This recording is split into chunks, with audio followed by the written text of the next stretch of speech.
Se débarrasser de nos poils, ennemis jurés des femmes et de plus en plus d'hommes, constitue une dépense importante. Mais pour les éliminer de manière définitive, l'épilation au laser est-elle plus efficace que la lumière pulsée? Et qu'en est-il des machines de photoépilation qu'on peut se procurer pour la maison?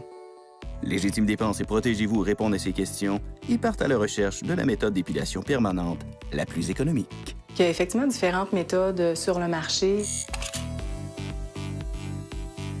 Évidemment, il y en a qui sont plus coûteuses, il y a des techniques qui sont plus longues aussi d'exécution, et il y a des méthodes qui sont beaucoup plus définitives. Pratiquée par des esthéticiennes et par certains dermatologues, la photoépilation est l'une de ces méthodes définitives. Elle comprend l'épilation au laser et l'épilation à la lumière intense pulsée, aussi appelée IPL. Leur mode d'action est sensiblement le même. Elles utilisent un faisceau lumineux intense qui se transforme en chaleur une fois absorbé par la mélanine du poil, détruisant ainsi progressivement le bulbe. Les lasers émettent juste une longueur d'onde, c'est-à-dire comme un pointeur de laser qui émet une couleur rouge.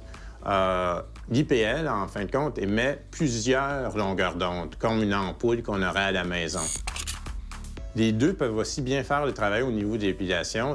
Ceci dit, à long terme, encore aujourd'hui, on n'a pas d'études conclusives qui disent à long terme, est-ce que c'est équivalent? Selon l'Association des électrolystes et esthéticiennes du Québec, plus de séances sont généralement nécessaires avec l'IPL puisque le faisceau est moins précis que le laser. Notre dermatologue apporte toutefois quelques nuances. Les dernières générations d'IPL sont devenues beaucoup plus efficaces que ce qu'on avait auparavant.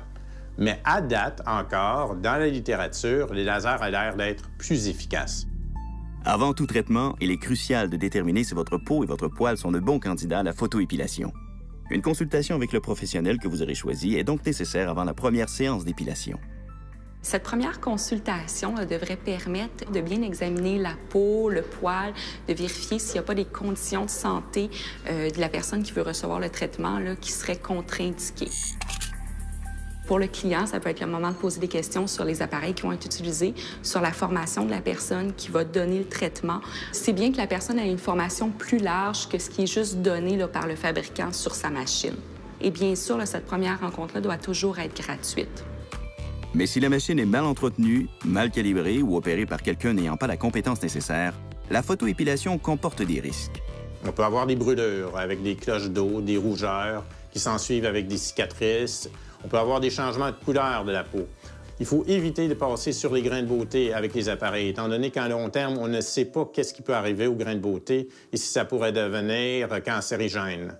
Côté efficacité, les études démontrent que sur une majorité d'utilisateurs, la photoépilation permet une réduction permanente des poils de 70 %.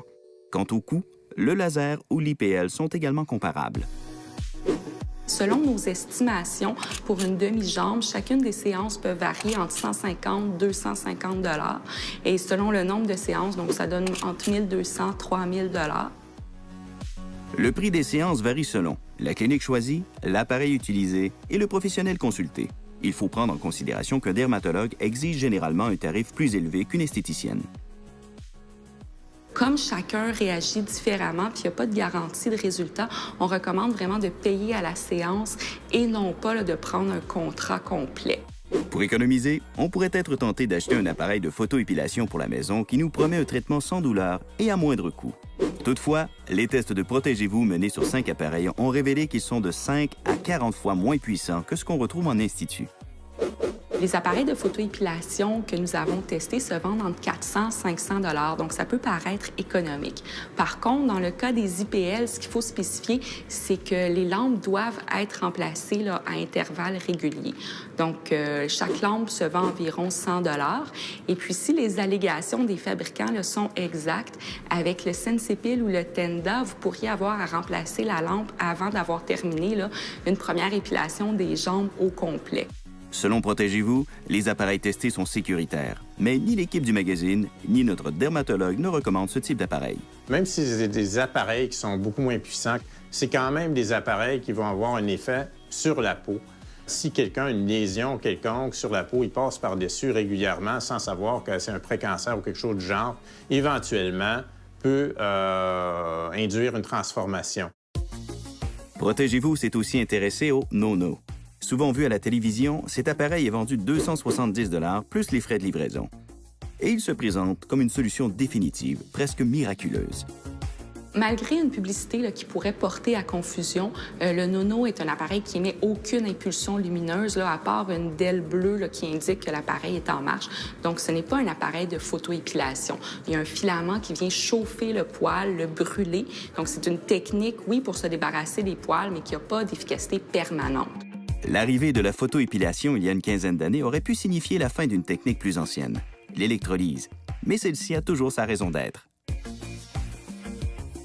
Quand on parle de technique d'électrolyse, on parle qu'on insère un filament dans le follicule pileux pour envoyer un courant électrique pour aller enrayer complètement le poil de façon définitive.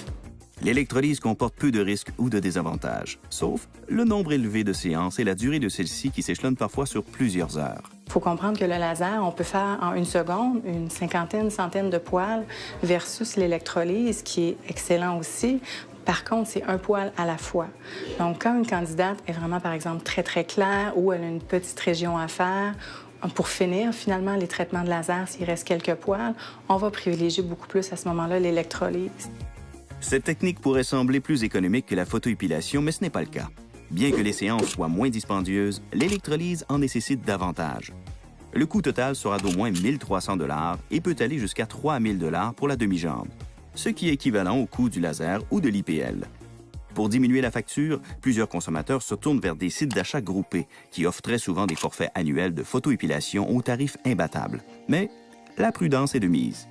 Il n'y a rien qui garantit que la photoépilation va fonctionner pour vous. Donc, des fois, ça peut être fâchant de s'inscrire là, pour 1 an alors que ça ne fonctionne pas. Les achats groupés peuvent quand même être intéressants si vous savez que vous êtes un bon candidat pour la photoépilation. À ce moment-là, les économies peuvent être intéressantes. Après un survol de toutes ces méthodes, il faut se rendre à l'évidence. S'il y avait une solution à la fois rapide, sécuritaire et économique, elle serait connue de tous. En matière d'épilation, la meilleure approche est celle du cas par cas.